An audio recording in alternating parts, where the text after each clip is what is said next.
Hello dear students. In this video lecture we are going to continue the discussion that we started in the previous lecture, that is discussing this second lesson, education, Indian and American. In the previous lecture I told you about the introduction of this lesson. As I suggested you that you should always keep the original text into your hand, because the text is very important while discussing this lesson or any lesson. Moreover, there are various words which you may find difficult. I have also given the glossary of all those difficult words along with these other slides. The slides is nothing but the original text, the photos of original text. So let us continue the discussion on education, Indian and American, the second part of this lesson. Before that, you should know that this lesson is written by Anurag Mathur, a very famous person. This is a sort of symbolic picture of Indian American education. This picture doesn't say much.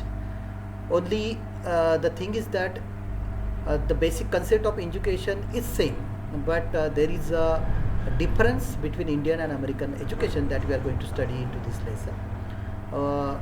शिक्षण जरी सारखं असलं तरी त्याच्या कन्सेप्टमध्ये त्याची concept सारखी असली तरी तिची पद्धत आहे, त्या पद्धतीमध्ये फरक आहे. हा फरक आपण या धड्यामध्ये समजून घेण्याचा प्रयत्न करणार आहोत. This is the picture of Anurag Mathur, the author of this lesson. He is born in 1954. About Anurag Mathur, it is told here that he is a writer and journalist. He has published articles in many Indian magazines, and he is well known for the novel The Inscrutable Americans. Indeed, this lesson is not the lesson which has been written independently. This lesson is a part or extract from the novel written by Anurag Mathur, that is The Inscrutable Americans, that we have already discussed. Again, you should keep these things in mind. कारण एखाद्या धड्यामधून, एखाद्या मोठ्या नॉवेलमधून घेतलेला हा भाग असल्यामुळे याच्या आधी काय होतं हे आपल्याला त्या धड्यामध्ये दिसत नाही, पण आपण ते समजून घेण्याचा प्रयत्न केला पाहिजे. Basic thing is that there is a discussion on education system, how it is different from Indian and American. Well, this is the beginning of the lesson. In this video lecture we are going to discuss only two paragraphs. As I said, I have given special glossary also, because there are various words which may find you difficult. So always go through all these words, and then only we are able to understand this lesson. So this is the beginning of the lesson. दोन paragraph आपण अभ्यासणार आहोत. पहा, back in college, Gopal devoted himself to his work. मी तुम्हाला आधीच सांगितलं की this is not a special independently written lesson for us. This is the extract from the novel written by Anurag Mathur, that is The Inscrutable Americans. या नॉवेलमधून हा भाग घेतला असल्यामुळे याच्या आधी काय झालं हे आपल्याला माहिती नाही, पण आपण समजण्याचा प्रयत्न करूया. इथे जे सेंट्रल कॅरेक्टर या लेसनमध्ये आपल्याला दिसतं, एक भारतीय विद्यार्थी, त्याचं नाव आहे गोपाल. नावावरून आपल्या लक्षात येतं की तो भारतीय आहे. तर हा जो गोपाल आहे हा काय म्हणतो, back in college Gopal devoted himself to his work. याचा अर्थ असा आहे की गोपाल हा पूर्वी भारतामध्ये होता आणि मग अमेरिकेमध्ये तो शिकायला गेलेला आहे, आणि अमेरिकेमध्ये भारतातून गेल्यामुळे त्याला आत्तापर्यंत जे भारतातलं त्याचं एज्युकेशन आहे त्याचा अनुभव आहे, आणि अमेरिकेच्या एज्युकेशनचा त्याला अनुभव नव्हता. आत्ताच जेमतेम तो त्याला मिळालेला आहे किंवा मिळत आहे असं आपण म्हणू शकतो. तर अशा वेळेस त्याची मनस्थिती काय आहे ते समजून घेण्याचा आपण प्रयत्न करूया. Only beginning here is back in the college Gopal devote म्हणजे एखादी गोष्ट कॉन्फर करणे, एखादी गोष्ट समर्पित करणे, मनापासून एखादी गोष्ट करणे. तर त्यांनी पूर्ण डिवोट केला स्वतःचा वेळ, आणि पूर्णपणे तो आपल्या कामाला लागला. या ठिकाणी वर्क जे आहे, काम म्हणजे दुसरं काय नसून अभ्यास करणे, कारण आपण नवीन कॉलेजात नवीन देशामध्ये गेलो आहोत, त्यामुळे सगळ्या गोष्टी समजून घेणे त्याला आता आवश्यक आहे. दो he new it was an illusion. Again, this word has come across, illusion, a false idea, belief, things that wrongly perceived by the senses. म्हणजे एखादी गोष्ट आपल्याला वाटते पण ती तशी नसणे, ज्याला आपण एखादा भ्रम वगैरे म्हणतो. तर असं भ्रम वाटणे अशा पद्धतीची म्हणजे illusion. Though he knew it was an illusion, he thought he sensed his mind flower and expand. दोन शब्द आले, flower and expand. Flower expand म्हणजे एखादी गोष्ट बहरणे, फुलणे, जसं एखाद्या चांगल्या सीझनमध्ये वसंत ऋतूमध्ये झाडं बहरतात त्या पद्धतीचं mind flower and mind expand म्हणजे एखादी गोष्ट बहरणे आणि ती आणखी विस्तारणे असं ज्याला म्हणू शकतो आपण. त्यांनी जेव्हा पूर्ण आपला वेळ या अभ्यासासाठी समर्पित केला तर त्याला असं लक्षात आलं की त्याचे विचार, त्याची जाणीव किंवा त्याचं मन जे आहे त्याच्या कक्षा अशा रुंदावल्या आहेत, त्या फुलल्या आहेत असं त्याला वाटायला लागलं. The Indian system of education has drilled his mind. Drill म्हणजे खूप प्रयत्न करायला, to practice many times to remember. एखादी गोष्ट चांगली करण्यासाठी आपण जो प्रयत्न करतो, education has drilled his mind, त्याच्या मनालाच ड्रिल करण्यात आलेलं आहे. And beaten it until it was a tight, rigid mass laid upon the fundamentals of science that has been dug deep until they sank into the his subconscious mind. हे सगळे जे कठीण शब्द आपल्याला दिसतात आहे त्याचा अर्थ इथे दिलेला आहे.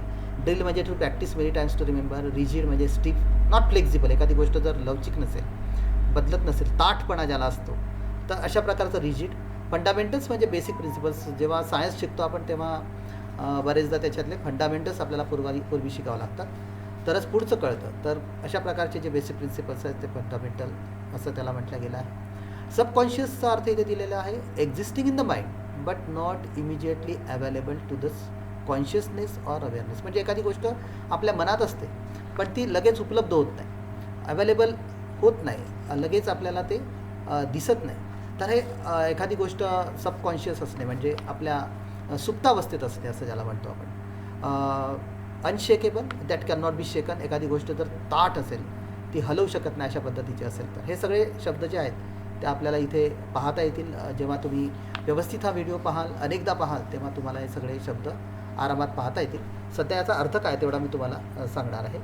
तर तो म्हणतो की जेव्हा तो अमेरिकेत अभ्यासाला लागला त्या नवीन कॉलेजमध्ये, तर त्याच्या मनाच्या विचाराच्या आणि जाणीवेच्या कक्षा या रुंदावल्या आणि भारतीय शिक्षण पद्धती त्याच्या मनावर आघात करत होती आणि तो विज्ञानाच्या मूलतत्वापर्यंत, ज्याला आपण फंडामेंटल्स म्हटलेला, फंडामेंटल्सपर्यंत पोहोचू शकत नाही, परिपूर्ण ताठ बनू शकत नाही, तोपर्यंत त्याच्यावर प्रहार केले जातात भारतीय शिक्षण पद्धतीमध्ये.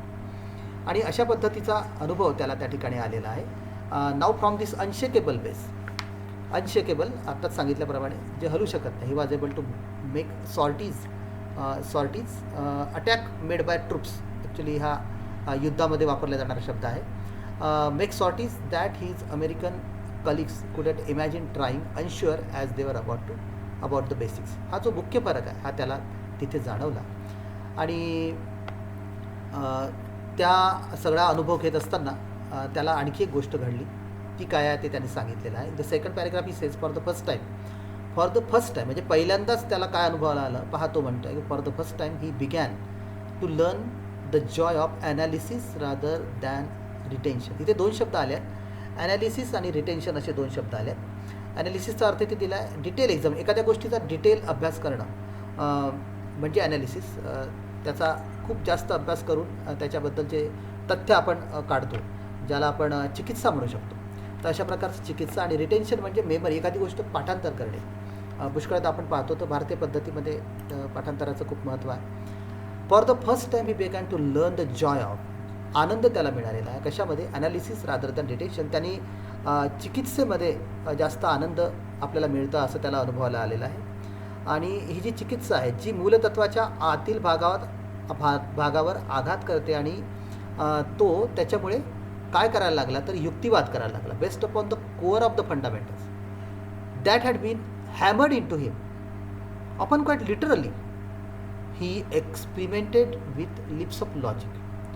लॉजिक म्हणजे तर्क, या तर्कासोबत तो प्रयोग करायला लागला.